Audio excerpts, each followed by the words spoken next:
Voilà. Il faut aimer tous les prophètes. Un sujet purement religieux. Il faut apprendre à aimer les prophètes. Dieu nous a tellement aimés qu'il nous a envoyé, depuis les origines, à peu près 124 000 messagers qui sont venus avec le message de Dieu pour nous dire, voilà, faites ceci, ne faites pas ça, faites cela, ne faites pas ça. Eh bien, ici, vous savez, et ces messagers sont venus, ils nous ont envoyé le message de Dieu pour chaque société dans laquelle nous vivons et à chaque époque, de sorte que nous puissions savoir comment nous comporter. Et donc, il faut que nous les aimions. Les aimer, c'est-à-dire quoi?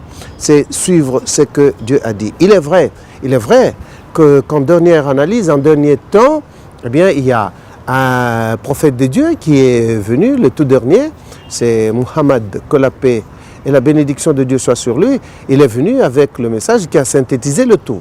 Alors ça ne signifie pas que nous annulons tous ceux qui l'ont précédé. Eh bien, c'est lui-même qui nous recommande.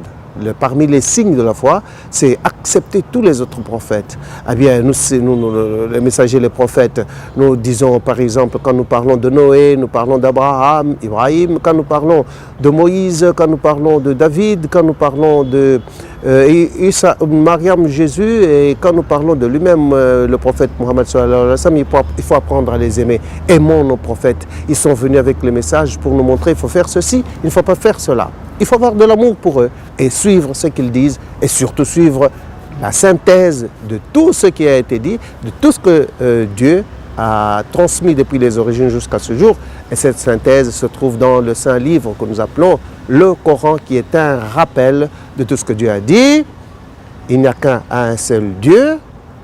Et accepter tous les prophètes, tous les livres, les anges, le dernier jour, ainsi de suite. Aimons nos prophètes.